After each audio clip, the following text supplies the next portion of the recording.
안녕하세요. 라임의 책다락방입니다. 우리가 역사하면 가까이 하기엔 너무 먼 당신, 이 표현이 가장 적절하지 않을까 하는 생각이 드는데요. 그래서 라임의 책다락방에서는 라임의 역사 보따리라는 주제로 영상을 올려보려고 합니다. 흥미로운 주제로 지식과 재미, 그리고 우리에게 어떤 이야기를 전해주려고 하는지 그 의미까지 라임의 역사 보따리에서 여러분들과 함께 찾아가는 시간으로 만들어 보겠습니다. 오늘은 떡에 관련한 이야기를 해보려고 해요. 여러분은 떡하면 어떤 떡이 먼저 떠오르세요? 시루떡, 송편, 백설기 이렇게 많은 떡들이 떠오르시죠? 그런데 떡하면 빠지지 않는 떡이 바로 인절미입니다. 쫀득쫀득하고 고소한 고물을 무쳐 먹으면 맛도 일품인데다 속까지 든든하게 채워주기 때문에 많은 사람들이 좋아하는 떡 중에 하나인데요. 이 떡들의 이름을 보면 아마도 모양이나 들어있는 재료 같은 것으로 붙여진 것 같아요. 꿀떡은 꿀이 들어있어서 꿀떡이라고 했고, 시루떡은 시루에 찐 떡이라 해서 시루떡이라 하지 않았을까요? 백설기는 흰색이라, 그리고 무지개떡은 무지개 모양이 있기 때문에 무지개떡이라고 이름이 붙었을 텐데, 그렇다면 인절미는 왜 인절미라는 이름이 붙었을까요? 오늘 라임의 역사 보따리 첫 번째 이야기가 바로 인절미입니다. 인절미는 왜 인절미가 됐을까? 인절미라는 이름은 누가 어떻게 해서 붙이게 됐을까요? 그리고 조선의 왕 중에 인조와는 어떤 관계가 있을까요?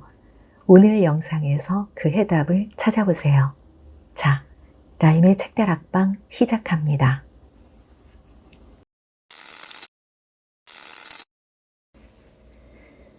우리 조선의 역사에 왕이 되지 못하고 군으로 남아있는 분은 단종이었지만 삼촌인 세조에 의해 강등된 노산군, 포악하기만 했던 연산군, 그리고 아직까지 역사학자들이 폭군이었는지 현명한 군주였는지 의견이 분분한 광해군이 있다. 오늘의 이야기는 삼촌인 광해군을 몰아내고 왕위에 오른 인조에서 시작된다. 동생을 죽이고 어머니인 인목대비를 가두는 죄를 저지른 광해군을 몰아내고 김유, 이귀, 이괄 등과 함께 반정을 일으켜 왕위에 오르신 분이 바로 조선의 16대 왕인 인조다. 하나의 목표가 있으면 똘똘 뭉쳐서 함께 움직이던 사람들이지만 막상 그 목표가 이루어지고 나면 분열되는 모습을 많이들 보여주고 있다. 인조 주변에 있었던 사람들의 모습도 바로 그런 모습이었다. 공을 세웠으면 인정을 받고 싶고 그만큼의 대우를 받고 싶은 건 모든 사람들의 똑같은 마음일 텐데, 인조를 왕으로 만들기 위해 맨 앞줄에서 치열하게 싸웠던 김유와 이괄, 그 중에서 김유만 1등상을 받고 이괄은 2등상을 받은 것이다. 더 화가 나는 건 자신은 앞장서지 못하겠다며 뒤로 빠졌던 이귀마저 1등상을 받은 게 아닌가.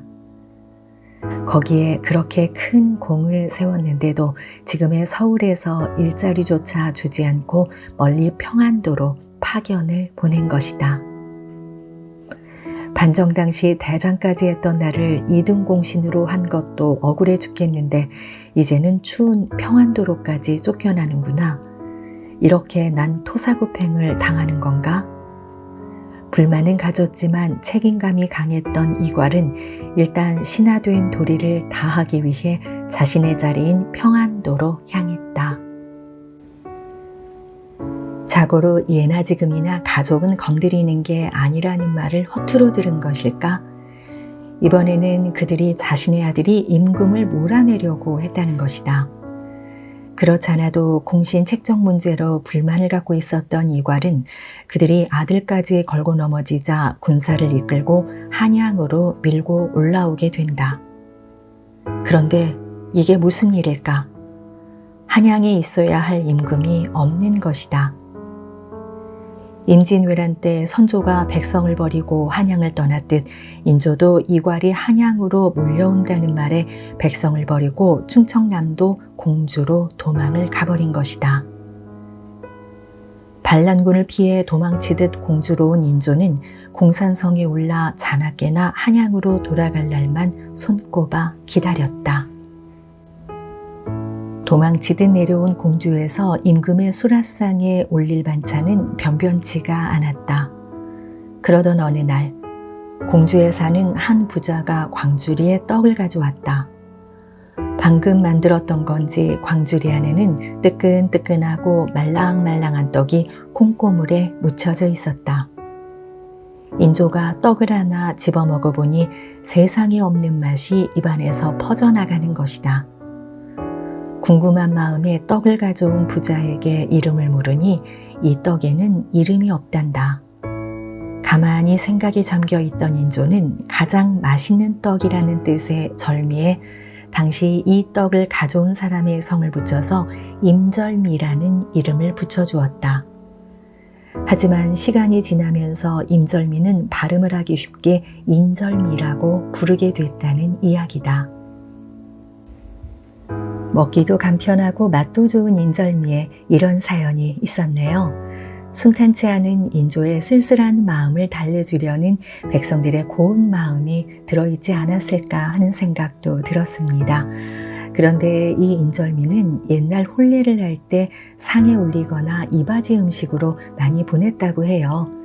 인절미가 워낙 쫀득쫀득하고 착 달라붙는 성질이 있다 보니까 부부가 잘 붙어 살고 찰떡같이 오래오래 행복하게 살라는 우리 선인들의 지혜가 담겨 있는 게 아닐까 하는 생각을 했습니다. 오늘 인절미 한 꾸러미 사다가 구워 드시는 건 어떠세요?